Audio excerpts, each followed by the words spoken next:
السلام علیکم ورحمۃ اللہ وبرکاتہ۔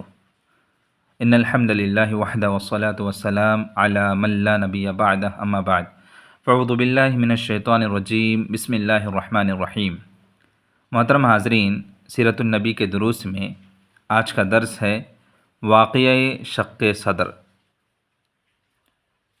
حافظ ابن کثیر رحمہ اللہ نے ابو نعیم کی روایت سے اس کی صراحت خود نبی کریم صلی اللہ علیہ وسلم کی زبانی یوں کی ہے۔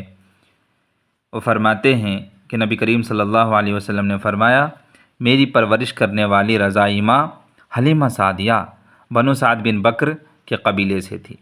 ایک دفعہ میں اور میرا رضائی بھائی بکریاں لے کر گئے، لیکن کھانے پینے کی کوئی چیز ساتھ لے کر نہ گئے۔ میں نے کہا، بھائی تم جاؤ اور امی جان سے کھانے پینے کی کوئی چیز لے کر آ جاؤ۔ میرا بھائی چلا گیا، میرا رضائی بھائی چلا گیا۔ میں بکریوں کے پاس ٹھہرا رہا۔ اچانک دو سفید پرندے اڑتے نظر آئے۔ ان کی شکل گدھ جیسی تھی۔ وہ سیدھے میری طرف آئے۔ ایک نے دوسرے سے کہا، کیا یہ وہی ہے؟ دوسرے نے کہا، ہاں۔ انہوں نے مجھے پکڑا اور چت لٹایا، پھر میرا پیٹ چیرا اور دل نکالا، اسے بھی چیر دیا اور سیاہ رنگ کے دو ٹکڑے نکال کر اس دل سے پھینک دیے۔ پھر ایک دوسرے سے کہنے لگے، برف کا پانی لاؤ۔ وہ پانی لایا تو انہوں نے اس سے میرا پیٹ دھویا۔ پھر ایک نے کہا، اولوں کا پانی لاؤ۔ پھر انہوں نے اس پانی سے میرا دل صاف کیا، میرا دل دھویا۔ پھر اس نے کہا، سکینت لاؤ، اور اسے میرے دل پر چھڑک دیا۔ پھر ایک نے دوسرے سے کہا، اسے سی دو۔ اس نے میرا پیٹ سی دیا اور میرے دل پر مہر نبوت لگا دی۔ پھر ایک دوسرے سے کہنے لگا، اسے ترازو کے ایک پلڑے میں ڈالو اور دوسرے پلڑے میں اس کی امت کی 1000 افراد کو ڈالو۔ مجھے وہ 1000 والا پلڑا اتنا اونچا نظر آتا تھا کہ مجھے خطرہ ہوا کہ قریب ہے وہ مجھ پر گر پڑے۔ وہ کہنے لگا، اگر تم ساری امت کو بھی اس کے برابر تولو گے تو یہ سب سے وزنی ثابت ہوگا۔ پھر وہ مجھے چھوڑ کر چل دیے۔ میں سخت گھبرا گیا اور اپنی امی رضائی ماں کے پاس، حلیمہ سعدیہ کے پاس پہنچا۔ انہیں سارا واقعہ سنایا۔ وہ گھبرا گئیں، قریب یہ کہ انہوں نے سمجھا کہ کوئی شیطانی کارروائی ہے۔ کہنے لگی، میں تجھے اللہ تعالیٰ کی پناہ میں دیتی ہوں۔ پھر انہوں نے اونٹ پر پالان کسا، مجھے اپنی گود میں پالان پر بٹھایا اور ہم چل دیے، یہاں تک کہ ہم اپنے حقیقی والدہ کے پاس پہنچ گئے، یعنی میں اپنے والدہ آمنہ کے پاس چلا گیا۔ میری رضائی ماں حلیمہ سعدیہ کہنے لگی، لیجیے اپنی امانت، میں نے اپنی ذمہ داری پوری کر دی۔ پھر انہوں نے شق صدر کا پورا واقعہ ان سے سنایا، لیکن میری والدہ آمنہ مطلق پریشان نہیں ہوئی، بلکہ کہنے لگی، جب یہ میرے پیٹ میں تھا تو میں نے خواب میں دیکھا تھا کہ مجھ سے ایک نور نکلا ہے جس سے شام کے محل چمک اٹھے ہیں۔ امام مسلم نے یہ واقعہ اختصار سے نقل کیا ہے۔ صحیح مسلم کے اندر انس رضی اللہ عنہ فرماتے ہیں کہ اللہ کے رسول صلی اللہ علیہ وسلم کے پاس حضرت جبرائیل آئے۔ اس وقت آپ بچوں کے ساتھ کھیل رہے تھے۔ انہوں نے آپ کو پکڑا اور زمین پر لٹایا، پھر سینہ چاک کیا، سینہ چاک کر کے آپ کا دل نکالا، دل چیر کر اس میں سے ایک ٹکڑا نکالا اور کہا، یہ رہا شیطان کا حصہ۔ پھر دل کو سونے کی ایک تھال میں رکھ کر زمزم کے پانی سے دھو دیا، پھر اسے سی کر دوبارہ اس کی اصل جگہ رکھ دیا۔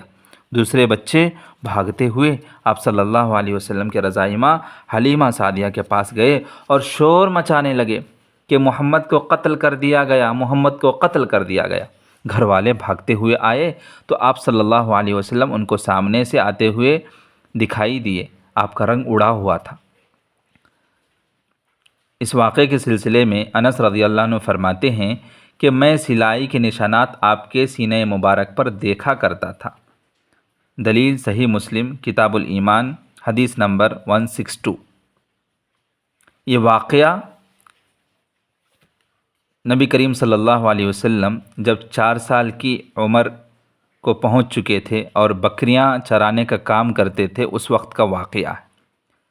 صحیح بخاری، صحیح مسلم وغیرہ کی صحیح روایت میں ہے کہ شق صدر کا واقعہ اس وقت بھی پیش آیا جب آپ صلی اللہ علیہ وسلم کی عمر 50 سال سے زائد ہو چکی تھی، جب کہ آپ کو اسراء معراج کے لیے بیت المقدس لے جایا گیا تھا۔ امام ذہبی نے اسی روایت کو بیان کیا ہے، جس سے معلوم ہوتا ہے کہ شق صدر نبی صلی اللہ علیہ وسلم کی زندگی میں 2 دفعہ ہوا۔ ایک بچپن میں جب وہ 4 سال سے کچھ زائد عمر کے تھے تو شق صدر کا واقعہ پیش آیا تھا، اور دوسرا اس وقت جب آپ صلی اللہ علیہ وسلم معراج کو گئے تھے۔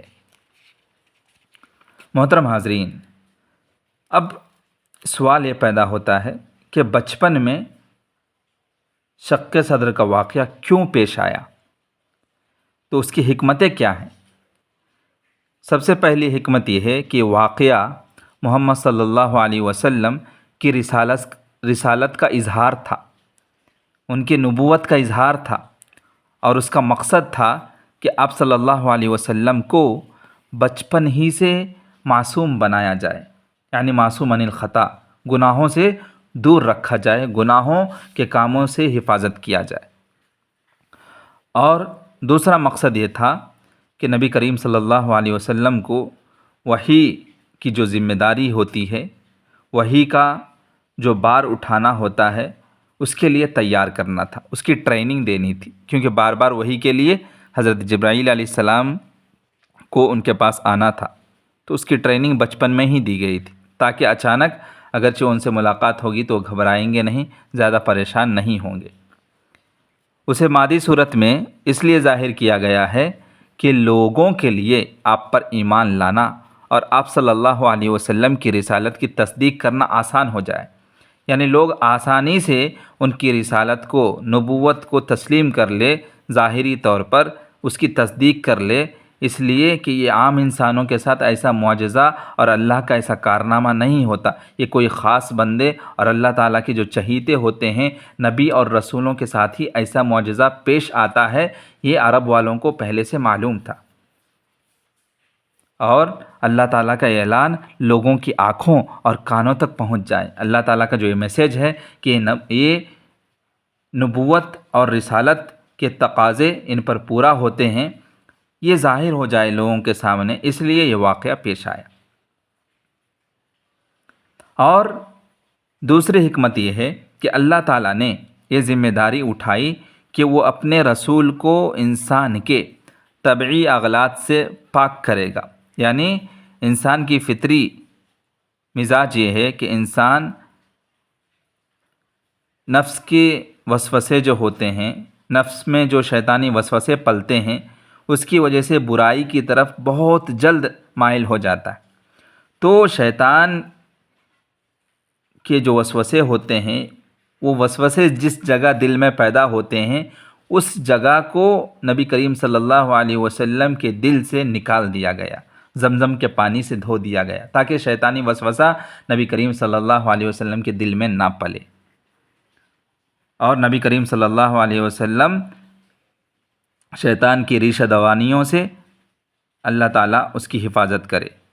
واقعہ شق صدر کا ایک مقصد اس ذمہ داری اور عہد کا اظہار بھی تھا کہ نبی کریم صلی اللہ علیہ وسلم آنے والے دنوں میں نبوت اور رسالت کو سنبھالنے والے ہیں۔ دعا ہے رب العالمین سے کہ اللہ سبحانہ و تعالیٰ مجھے اور آپ کو ہمیشہ سیرت النبی کو فالو کرتے ہوئے زندگی گزارنے کی توفیق دے۔